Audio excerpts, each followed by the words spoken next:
Ayan ka.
Salamat,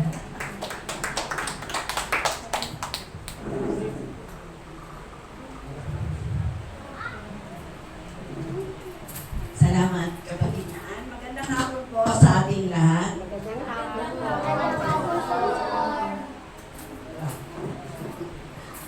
So, happy ako na muli kong nakita si AJ. No? Welcome back to the Philippines, safe and sound. At first time ko din na nakita si Bill. No? Ang Nansala family, kompleto. Nandiyan ba si Sam? So, isang buong angka ng orgulyo kasama itong mga bulinggit na to. No? Praise the Lord sa buhay ninyo mga kapatid. Ngayong umaga, ngayong hapon, ang ating pag-aaralan ay may pamagat na let go and let God. No? Let go and let God. Sandali tayo manalangin mga kapatid. Mga bata, iyo po ang ulo, ikit ang mata, tayo ay nanalangin. Pinupuri ka namin, sinasamba ka namin, niluluwalhati ka namin, O Diyos, sa hapon ito. Patuloy namin itinataas ang aming tinig, Panginoon. Pinapailan lang namin ang aming mga boses upang ikaw ay purihin namin sa pamamagitan ng mga awitin.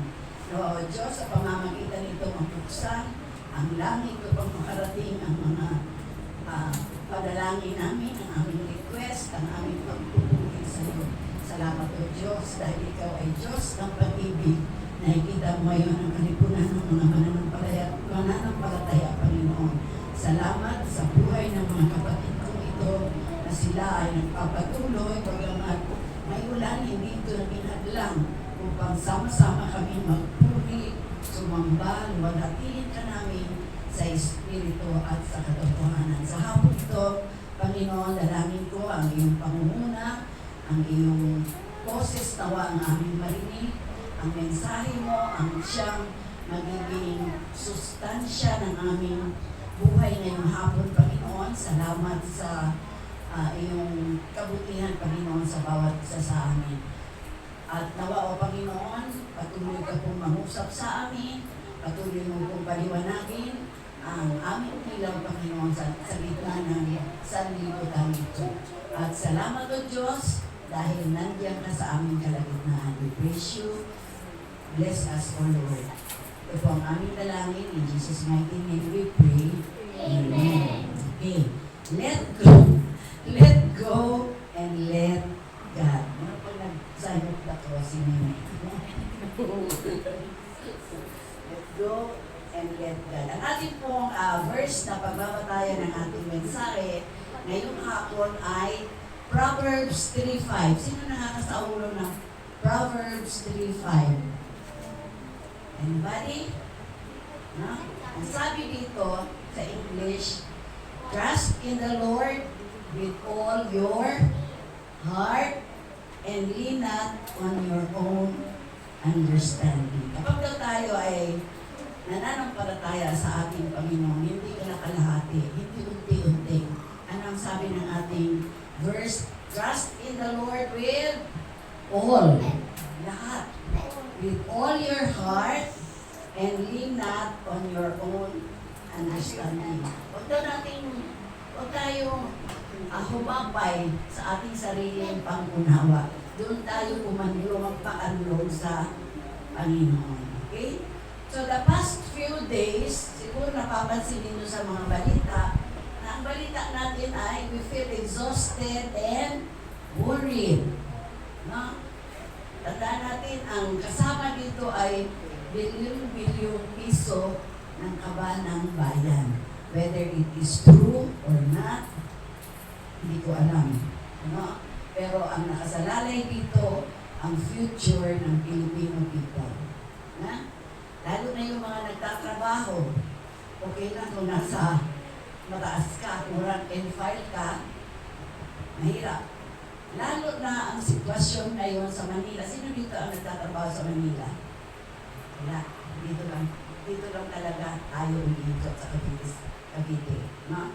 Kung sa Manila, konting ulan, lubog na ang Manila. So that alone makes us exhausted, worried. Kasi baka mali tayo sa ating trabaho. No? And sometimes, we feel depressed. Karagdagan pa dyan, marami tayong mga alalahanin sa buhay. Wala tayong mapuntahan. Wala tayong masabihan. Na pag nagsabi ka sa isang tao, makakarating hanggang sa dulo. No? So, you can never, hindi ka dapat magtiwala. Wala tayong masabihan, kalimitan, litong-lito na tayo. Para tayong nakagapos sa tanikala. Alam niyo yung tanikala? Yung chain na malalaki sa barko, di ba? Meron tanikala. Yung mga chain na malalaki. Para tayong nakagapos doon sa mga nangyayaring ito sa ating buhay. Ang mga bata, hindi pa nila masyado naiintindihan. Pero yung mga high schooler, marahil, unawa na nila. Lalo na ang mga nanay at tatay. At pakiramdam natin sa ganitong sitwasyon, parang wala nang pwedeng tumulong sa atin. At marami pa ang namumutya. When we fail, marami tayong mga detractors. Kasi ganyan ka. Kasi ginawa mo pa yan, no? So ito yung nagbibigay sa atin ng sometimes depression, no? Exhaustion, at marami pang mga worries in life. Pero ang sabi ng ating pag-aaral na yun, relax. Relax lang tayo. Sabi nga ng apo ko, chill, Lola, chill lang tayo. Bakit? No? Malalaman natin yan sa ilang sandali. Sa ating buhay, merong mga pagkakataon na kailangan nating i-release. Release control and trust in God. God's plan. So, ibig sabihin, kung meron tayong plano sa ating buhay, meron ding magandang plano ang Diyos sa buhay natin. At yan, ang plano ng Diyos ang mananalig sa atin only if we have full trust in God. Okay?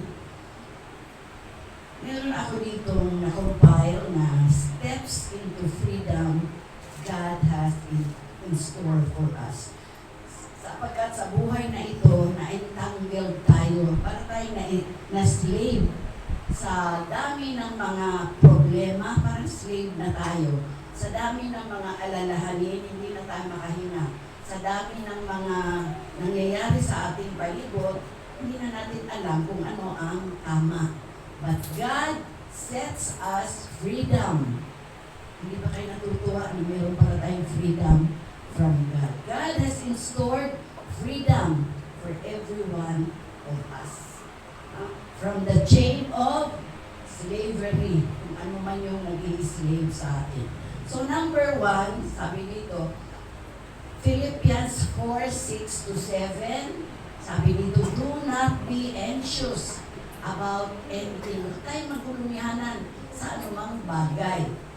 Sabi dito, but in every situation, by prayer and thanksgiving, present your request to God. Kapag tayo ay nagugulumihanan, kapag tayo ay punong-puno ng problema, ano ang dapat natin gawin? Kailangan natin manalangin. Hindi pa nga sinasagot, pasalamatan na natin ang Panginoon sapagkat tiyak may gagawin ang Panginoon if we trust God full-heartedly. Do we trust God full-heartedly, mga kapatid? Amen. So, at ay ibang pwedeng sandigan sa agtalan ang Diyos lamang. Present your request to God. Sa paanong paraan tayo nag-present ng ating request? Through prayer. So, sa pamamagitan ng pananalangin na ipapaabot natin sa Diyos ang ating mga pangangailangan, ang ating mga request. Ano man ang request na nais natin sa ating buhay. Sabi na, this verse encourages us to exchange worry for prayer. Instead of worrying, what shall we do? Pray. No? Pray. Mas mahaba pa yung worry. I-spell out ko yung pray for letter lang. No? So instead of worrying, we must pray. And when we pray, we must trust that God will answer our prayers? What are the answers of God to our prayer? Ano ang sagot ng Diyos sa ating mga panalangin? Yes, no way. Yes. Yes. Kung talagang akmang-akmang sa atin at nandiyan na talaga. No, pag masama para sa atin, hindi pa oras at wait. Bakit wait? What is, ano ang purpose ng wait? Ano ang dinidevelop ng Diyos pag sinabi niya wait?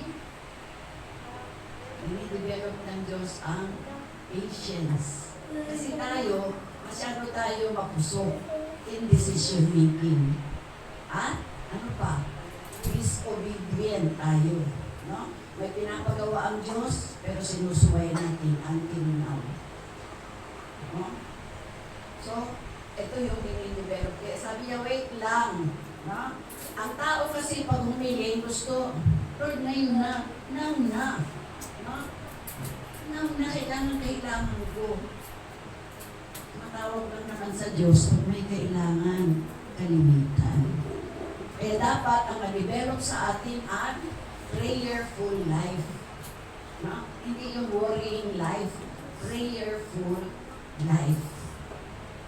Because praying is talking to God. When we pray, we talk to God. When we read the Bible, anong nangyayari?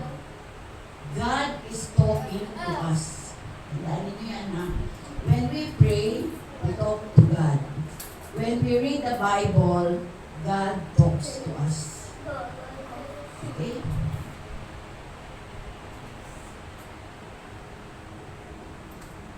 We trust God with all our needs and finding place that surfaces human understanding. We trust God with all our needs. Hindi yung kapritsyo, hindi kasama dito yung kapritsyo. Needs lang ang tinutugon ng Panginoon. Now, when we pray for our needs. Hindi yung mga kapritsyo natin. Baka gusto natin bumili ng kotse. Wala ka namang pera. Huwag kang bumili. No? Pag may pera ka, saka ka manalangin, Lord, ano ba ang dapat kong bili na sasakyan? Is this suitable for me? Ito ba ay makakatipid ako sa gasolina? Hindi yan kalooban ng Panginoon. Ang kalooban ng Panginoon ay doon lamang sa pangangailangan natin. Ano ang resulta when we pray and trust fully to God? And the peace of God, which transcends all understanding, will guard our hearts and our mind in Christ Jesus. Kung tayo ay maraming problema, siyempre ang ating isip, ang ating puso ay laging bagabag. No?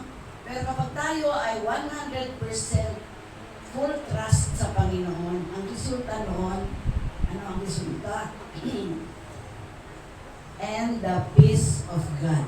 Ang kapayapaan ng Diyos na hindi natin kayang maunawaan ang siyang ipagkakaloob niya sa atin. Why peace? Dahil lagi tayong nababagabag. Lagi tayong nag-iisip. No? Sa kaiisip natin, wala naman tayong nakuhang solusyon. Sumasakit lang ang ulo natin hanggang sa mainit na lagi ang ating ulo. Okay? So, yan ang number 1. Ang sabi dito sa Philippians 4, do not be anxious about anything. Rather, pray wholeheartedly, trusting fully in the Lord. Number 2, Isaiah 43:18 to 19. Ang sabi dito, forget the former things, do not dwell on the past. Kung ano man yung mga nakaraan mo, huwag mo laging balik-balikan yun. No? Sa takbuhin, ano ba pag tumatakbo tayo, saan tayo nakatingin? Diretso. No? Hindi tayo pwedeng lumingon sa ating likuran sapagkat hindi natin mararating yung ating finish line. And we might get stumbled, maaari tayong madapa, maaari tayong masaktan, kalilingon-lingon. No? So, do not dwell on the past. Sabi ng Panginoon, see, I am doing new things. Meron akong bagong bagay na ipapakita sa inyo. Does God works miracle until now? Lagay ninyo. Yes, amen. Kinala na tinanggap ninyo si Kristo bilang inyong Lord and Savior ay isang miracle ng buhay natin. Nung nakilala natin si Jesus bilang ating Panginoon at tagapagligtas, yun ay isang miracle. At ang isang miracle na ganap, no, kailan ba kami napunta sa lola ninyo? Kailan yun, Ann? Webes. Punta kami doon. Pinuhin nyo, at the age of 92, si Nanay Willen ay tumanggap sa Panginoon. Di ba miracle yan? Sabi nga ni Mel, ni mama ninyo, pag daw may ibang pumupunta doon, pinapalayas niya dahil ayaw daw niya ng ibang religion. Ayaw ng ibang religion. Pero sa akin, welcome ako kasi bago ako pumunta doon sa room niya, nag-pray ako na maging ayos ang kanyang pag-iisip. Dahil siya ay, maayos pa ang pag-iisip at the age of 92, very clear pa ang kanyang pag-iisip. No? Hindi pa siya nag-uulyanin. Kaya bilib ako, sabi ko, Nay, ang sabi ng Diyos, ang ibibigay, ang dapat nating buhay ay 120. Sabi, 92 na ako. 92 na ako. Sabi, mahaba pa yung oras mo, Nay. Hindi kailangan mabuhay ka ng may kagalakan sa Panginoon. Magpakalakas ka. Kumain ka pa, sabi, walang lasa. Sabi ko, Angie, lagyan mo ng leche ang pagkain ni nanay dahil wala daw lasa. No? So, yan ay miracle at the age of 92. No? At sabi ko, pumayapa ka dahil ang mahalaga naman doon, anytime nabawian siya ng buhay, nasa piling siya ng Panginoon. No? So, yan ay isang kagalakan para sa inyo na ang inyong lola ay ganoon pa-sharp ang isip. Ha? Alam niya. Eh sabi ko, walang religion, walang sino man ang makakaligtas sa iyo. Si Jesus lang. Kasi sabi sa Acts 4:12, walang pangalan sa silong ng langit na sukat natin ikaligtas. Good works, no? Giving, maaaring niyan ay byproduct ng iyong pananampalataya. Pero that alone cannot save you. Only God can save us from entanglement of sin. Dahil tayo ay nakagapos sa kasalanan. Kaya ang sabi, let go. Let go natin yun and let God dwell in us.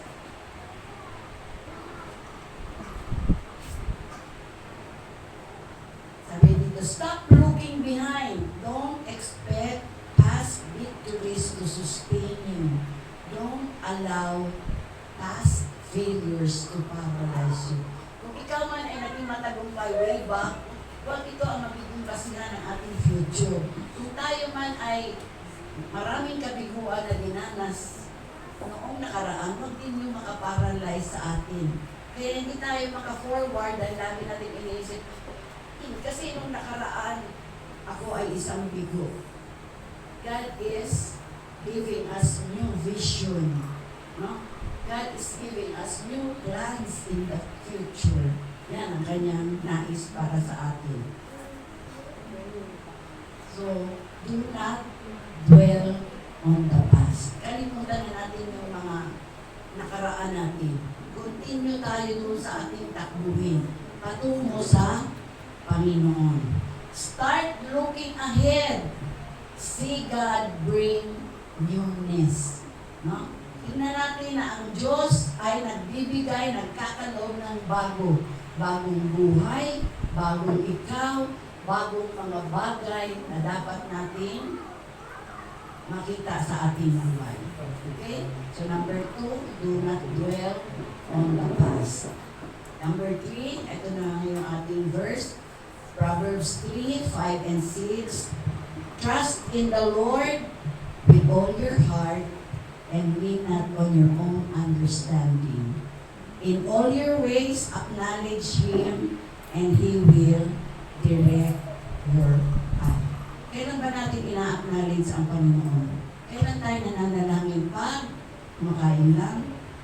Kailan tayo dapat manalangin?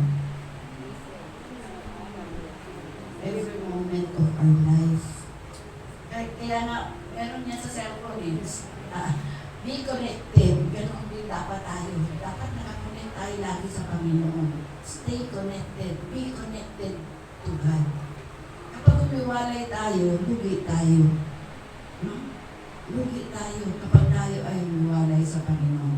Dapat tayo ay nasa Kanyang kamay. Kanina may kinanta kami yung aming pinakamagandang praise and worship sa Panginoon. My life is in God's hands. No? Kaya sabi ko nga, ay salamat Panginoon. Kahit na magpahulog ka dyan, pupulutin ka ng Panginoon. Sapagkat ang buhay natin ay nasa kamay ng Panginoon. Tandaan natin yan. Pero hindi yan reason para tayo umangusog. Dapat natin ingatan yung ating status bilang anak ng Diyos. No? My life is in your hands. Sana may kumanta niya. Gusto ko yan. Trusting in God and seeking His will leads to a clear path forward. Na? Sabi, trusting in God, seeking His will. Ano ba ang will? Tanong na ba natin sa ating buhay? Ano ba ang will mo, Lord, para sa akin? Kayo mga newlywed couple. Tanong niyo ba sa sarili ninyo, Lord, ano po ang will ninyo para sa family namin, para sa ating mga anak? Si Billy Graham daw, nung siya ay may mga kaliliitan pa ng anak, kasi mga babae ang anak niya. Meron daw silang, oftentimes, lagi silang nasa mountain, kasi gano'n sa Amerika eh. Lagi niyang pinagpipray, Lord, bigyan mo na magiging asawa ang mga anak ko ng mga Christian din. God-fearing din. Yun ang pinagkaloob ng Panginoon sa kanyang mga anak. Dapat tayo, lalo pa kayo mga bagong nanay, no? Ganyan dapat, Lord, ingatan mo po ang aking mga anak. No? Bigyan mo po sila ng karunungan, ng katalungan, ng pag-ibig sa iyo. I-surrender natin ang ating mga anak sa Panginoon, sa kanyang pangangalaga.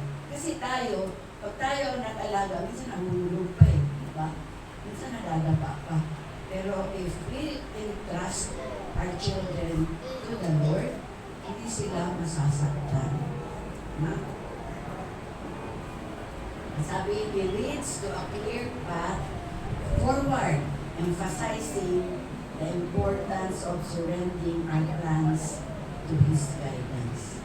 Kapag sinusurrender natin, pag nililet ko natin ang ating buhay, God will come in. Siya ang magmamanipulate sa ating buhay.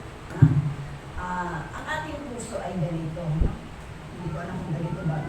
Pero this size. May 4 na chamber yan. Saan ba dito? Sa 4 na chamber na yan, saan dito nakahimlay? Saan dito nandoon ang Diyos? Saan nandoon ang Diyos sa 4 na chamber na ito? Kasi lagay mo. Ha? Sa gitna, dapat sa lahat ng chamber, ang Diyos ang magmamaniobra sa ating buhay. Kasi kung isa lang, tayo ang nagmamaniobra sa ating buhay. Tayo ang driver ng buhay natin. And it will be a failure. Pero kapag ang Diyos ang nagmamaniobra sa ating buhay, we become victorious. Kasi sumusunod tayo sa daloy ng plano ng Diyos. Kung sa atin lang, sinabi, ay, umuulan, tinatamad ako magsimba. Hindi tayo sisimba. Pero when we truly trust God, nandoon siya sa 4 na chamber ng ating puso, kahit pa bagyo, kapag may service, hanggang hindi sila sabi ng pastor, huwag muna kayo pumunta mga kapatid kasi hanggang tuhod ang tubig. Punta tayo. No? Bakit? Ano ba ang simbolismo nitong pagsamba? Ito ay itinakda ng Diyos. Ito ay kanyang utos. Sabi niya doon na, huwag ninyong kaligtaan ang pagtitipong banal. At itong ginagawa natin ay pagtitipong banal. sisterhood, brotherhood, motherhood, at dito natin nafe-feel na tayo ay sama-samang nagpapasalamat, nagpupuri sa Panginoon. No? Kayo na mga young people, kayo na mga single, entrust yourself to the Lord. Hindi kayo bibigyan ng partner na manginimum, na nagsusugal. Bibigyan kayo ng God-fearing. Ha? God-fearing ang ibibigay sa inyo ng Panginoon. Okay? Kung sabi niyo, mas mako ba ang uminom pastora? Hindi naman. Huwag na maglasing. Pero dapat kasi ang makita sa atin bilang Kristiyano, alam niyo na yun. No? Kasi tayo ay, kayong mga nanay, o mga tatay, kayo ang larawan na tinitignan ng inyong mga anak. No? Kayo ang best example. Kaya nga, kapag sinurrender natin ang ating buhay sa Panginoon, wala nang room wala nang lugar. Ang takot, ang pangamba, ang worry, at kung ano-ano pa. Sapagkat nandyan ang Diyos sa ating buhay. With God, everything is possible. Without God, we are nothing. Wala tayong magagawa. Maliban ang Diyos ang mangunguna sa ating buhay. Okay, sabi, lean not on your own understanding. Huwag natin hayaan yung ating own understanding kasi panpak din naman yung utak natin. Di ba? Kaya kalimitan niya before. Kasi meron tayong shortcomings. But when we lean on God, it means completely we are in the strong arms of God. Kung tayo ay nasa malakas na at matipunong braso ng Diyos, mahuhulog pa ba tayo? Siyempre, hindi na. We are in the strong arms of God holding it. So, do not rely on ourselves. So, hindi tayo mag-rely sa tao. Kasi ang tao, kapag nilapitan mo maaring yes ngayon, mamayang hapon. Diba? Iba-iba ang takbo ng utak. Pero sa Diyos, pag sinabi niyang yes, yes Lord, yes Lord. No? Kailangan natin isuko ang ating sarili sa Panginoon. Ang sabi dito, in all your ways, dito, ang ibig sabihin nito, we admit His existence. Alam natin na mayroong Diyos. Bagamat hindi natin siya nakikita, pero nararamdaman natin siya at gumagalaw siya sa ating buhay. Okay.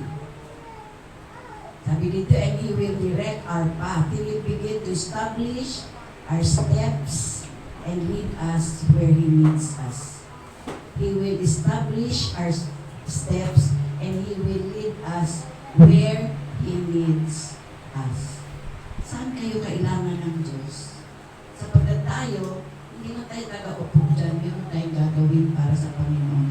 Ano ang ginawa ng Panginoon sa inyong buhay? Ano ang ginawa ng Diyos sa buhay ninyo? Wala ba? Meron? Ano ang ginawa ng Diyos? He saved us. Diba? Dapat tayo ang nakabitin sa krus. Pero lahat ng kasalanan ng naniniwala, nananampalataya sa Kanya, inakot niya.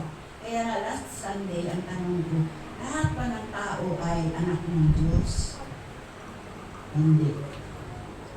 Ang tao na nanampalataya sa Diyos, yun ang anak niya. Kasi sabi sa John 1:12, for those who believe, or those, sa lahat na nananampalataya at nagtiwala sa Kanya, binibigyan niya ng karapatang maging anak ng Diyos. Yun lang. Yung nanampalataya, those who believe and trust God. Maliban doon, wala na siyang anak. Kailangan muna dumaan tayo sa proseso na gano'n. Katulad niyan, yan ang ebidensya. Kung kain si Angel Pig dyan, yan ay pinautismuhan. Sila, magkakapatid, at ang papa nila, yan ay isang example ng surrendering their lives to God. Na sila ay dumaan sa proseso ng bautismo. No? Dahil mahalaga yan. Yan ang ebidensya. But hindi yan makakapagkaila na kapag nasa Panginoon ka masagana, laging nakanganga sa pagkain. Na? Dahil ang Diyos ay mabiyaya. Ang Diablo, anong ginagawa ng Diablo? Pahihirapan ka. Trust in the Lord. Kaya nga sabi, our trust begins with Him and ends with Him. Nagpapasimula ang ating pagtitiwala sa Diyos, magtatapos din ang pagtitiwala natin sa Diyos. So, Diyos lang ang dapat natin pagtiwala. Number 4, ang dali na lang ako. Matthew 11:28, come to me, all of you who are heavily laden, and I will give you rest. Lapit daw, lapit ang lahat ng nabibigatan at lumang nahihirapan at bibigyan ng Diyos ng comfort. Ibig sabihin ng rest, comfort. Na? Naalaala niyo ba yung footprints in the sun? Footprints in the sun. Merong lalaki, no? Naglalakad siya sa dalampasigan. Ang buhay niya ay masagana siya. So, habang naglalakad siya, napansin niyang 2 sets of footprints. Dumating ang bagyo ng buhay, naghirap siya, nagkasakit siya, naglakad ulit siya sa dalampasigan. Ang sabi niya sa Panginoon, Panginoon, nung masarap ang buhay ko, 2 footprints, 2 pares nandiyan kakatabi kita. Bakit ngayon na dumadanas ako ng hirap, isang paa ko na lang yung nakikita ko? Sabi niya, nagkakamali ka, anak. That's my footprints.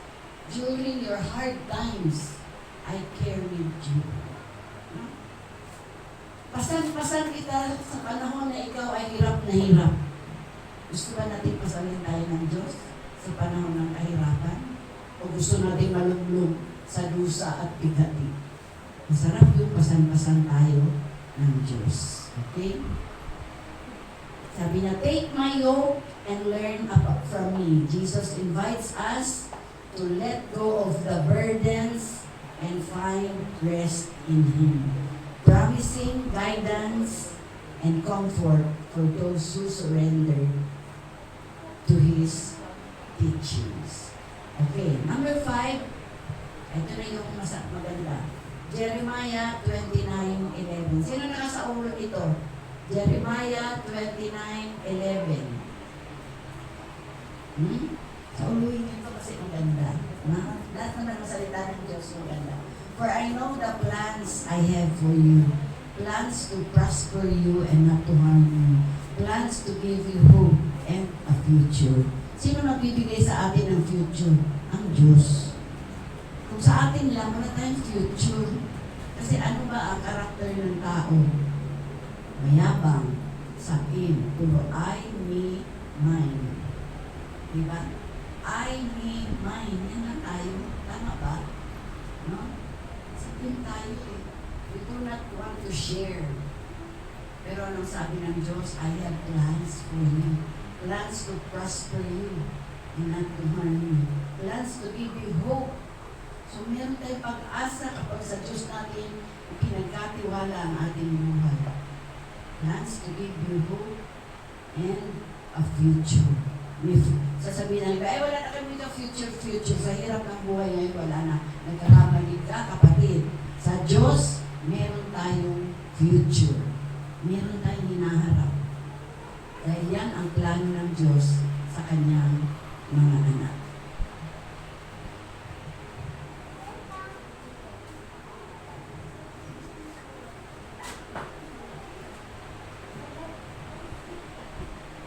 Sa Romans 8:28, sabi dito, letting go becomes easier when we trust that God orchestrated all things. Ang lahat ng ito ay ginawa ng Diyos para sa atin. Tandaan ninyo nung sino ang nakaalam dito ng paglikha ng daigdig. First 5, lahat ng pangangailangan, first 5 days, ang lahat ng pangangailangan natin, yun ang nilikha ng Diyos. On the 6th day, nilalang ng Diyos ang tao. Why? Para hindi tayo maghirap. Para lahat ng pangangailangan natin ay nandyan. So, ganun kabuti ang Diyos. Pero marami ang nagwawalang bahala. Kaya nagpapasalamat kami ni Pastor sa inyong grupo. Dahil ina-acknowledge ninyo ang kabutihan ng Diyos sa inyong buhay. No? God is so good. God is good all the time. Amen. No? 1 Peter 5:7. This verse reassures us of God's care. God cares for us. No? Urging us to release our worries on Him, confident of His love and concern. Na-overwhelm ba kayo sa mga ginagawa ng Diyos sa ating buhay? O nagagala kayo? Kaya sa hapon ito, nawa ay na-internalize natin yung ginagawa ng Diyos sa atin. Kaya let go. Kaya mo yung mga problema. Sabi ni Ariel, bakit hindi daw siya nag-worry sa kanyang negosyo? Because there is His God. Doon niya inilaga ang kanyang tiwala sa Diyos patungkol sa kanyang negosyo. And I amen to that. Sapagkat ang Diyos lang ang nakakaalam ng may plano ang Diyos para sa bawat isa sa atin. And God's plan is the perfect plan for us. Let go. Let God come into our life. God bless us.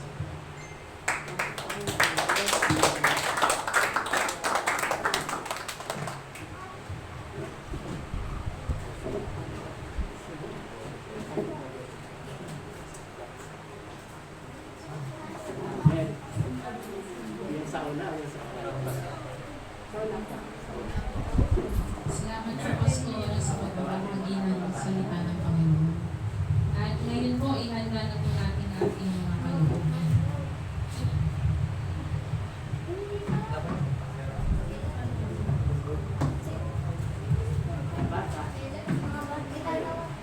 Sige po, tinatawagan ko na po sa tanging awit ang mga batang ito.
Maraming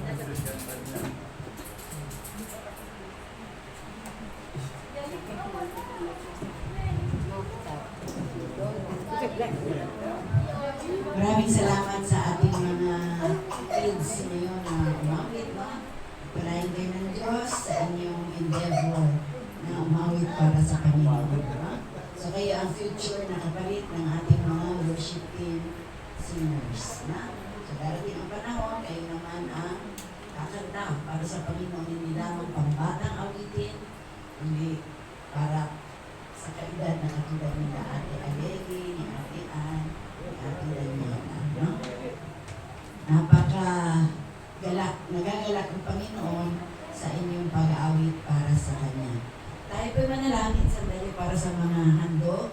Dakilang Diyos, salamat po sa bawat isa, Panginoon, na nandito. Salamat din sa mensahe na ipinagkaloob mo sa amin na kailangan din namin magtiwala sa iyo. At salamat din po, Panginoon, sa mga kaloob na nandito sa aming harapan. Pagpalain mo po ang mga kamay na nagsipaghandog o Diyos. Pagpalain mo rin po ang mga handog na ito magamit sa ikalalago ng iyong iglesia. At sa hapon ito, dalangin namin, Panginoon, ang mga batang ito na itinako mo dito sa hapon ito na o Diyos. Ito ang pasimulan ng kanilang paglagong espiritual, Panginoon. Tulungan mo po sila at ingatan sa kanilang pag-aaral, lukuban mo po ng katalinuhan, Panginoon, na nagmumula sa iyo. Sa hapon ito, dinadalangin ko rin ang kalipunan ng mga mananampalataya. Salamat sa pag-iingat mo po sa buhay ni AJ. Salamat na nakabalik siya, Panginoon, na taglay ang iyong pagliligtas sa kanya sa panahon ng kanyang pagtatrabaho sa dagat. Salamat din sa buhay ng mag-asawang Mel at Alex. O Diyos, salamat dahil sila ang naging instrumento, O Diyos, upang madala ang kanilang mga anak sa ganitong uri ng pananambahan. Salamat sa buhay ni Auntie Alegi na kanyang boses ay kanyang pinagkaloob para sa Panginoon. Nawa ay patuloy mo po siya ingatan at subaybayan. Pagpalain mo po ang kanyang negosyo, maging ang kanyang mga anak at asawa, maging ang kanilang sambayan. Ikaw po patuloy na magkaloob ng katiwasayan, Panginoon, sa loob at labas ng kanilang tahanan. Salamat din sa buhay ng mag-asawang Ann at Dean at ang kanilang mga anak. Nawa po ay patuloy silang lumago sa pagkakilala sa iyo. Salamat sa pag-attend ni Dean sa pananambahan sa hapon ito. Ganoon din si Daniela, O Diyos, salamat sa buhay ng kabataan ito.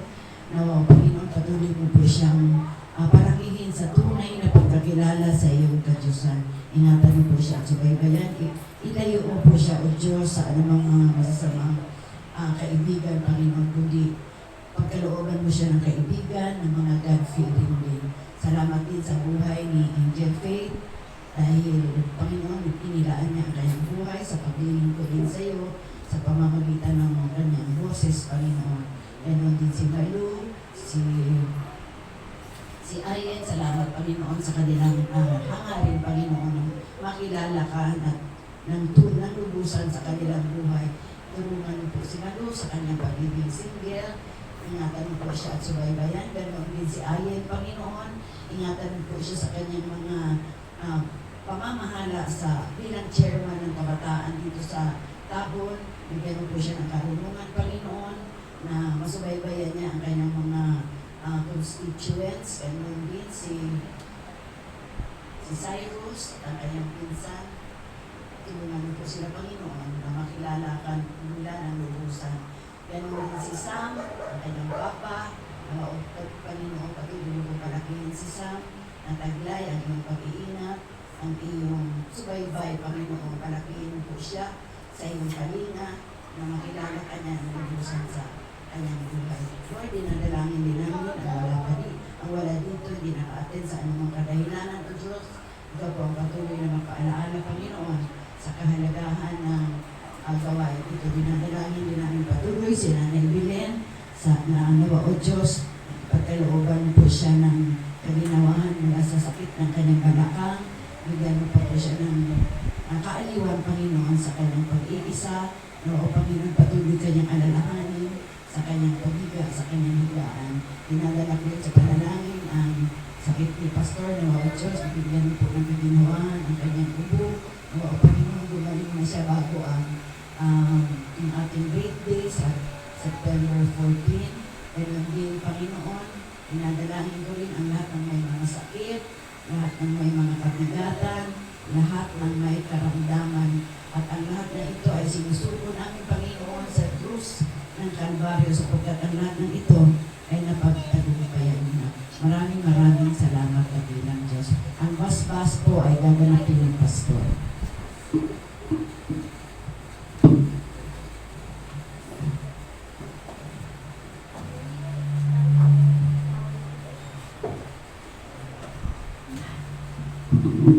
Magandang hapon po sa inyo. Pasensya na. Talagang may ubo ko. Ubo at sipon malala. No? At gusto ko lamang pong ipaalaala dito sa mga bata. Kung 4:30 kayo darating, ay meron kayong Sunday school. No? Tuturuan kayo. Halimbawa, sa darating na linggo, kung sino sa inyo ang mayroong 5 memory verse, may regalo. Memory verse. Halimbawa, nagtanong ako, sino ang pumatay kay Goliath? Sino lang? Si King David. No? So, lahat yan may palaro, may regalo po kayo mga bata. 4:30, nandito na kayo. Tuturuan kayo ni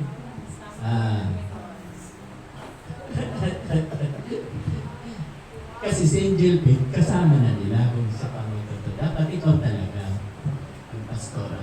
So, inaanyayahan po tumayo ang kapulungan. Tayo po'y manalangin. Ama namin Diyos, na makapangyarihan sa lahat, marami pong salamat at muli ay pinipon mo kami sa dakong ito upang kami po ay sama-samang magpuri, magpasalamat at sambahin ka po namin sa Espiritu at katotohanan. At maraming salamat din po sa mga pagpapala patuloy po ninyo pinadadaloy sa bawat isa sa amin. Lord, dalangin ko po anumang po ang negosyo ng mga kapatid na ito. Nananalig ako, nananampalataya na kayo po ang magpapalago. At kung mayroon man po kaming mga kapatiran na wala pang hanap buhay, kayo po ang Jehovah Jireh, ang God Provider. Nananalig ako, nananampalataya na bibigyan po ninyo ng trabaho ang mga kapatid namin ito. Kaya sa gabi ito, ay hinihingi ko po ang iyong basbas. Pagpalain nawa kayo at ingatan, ilingap nawa ng Diyos ang mukha sa inyo at paliwanagin, at higit sa lahat, ang kapayapaan ang siyang maghari sa inyo mula ngayon at magpakailan-kailan pa man. Amen at amen. Magandang gabi po sa ating lahat. God bless us all and see you all next Sunday.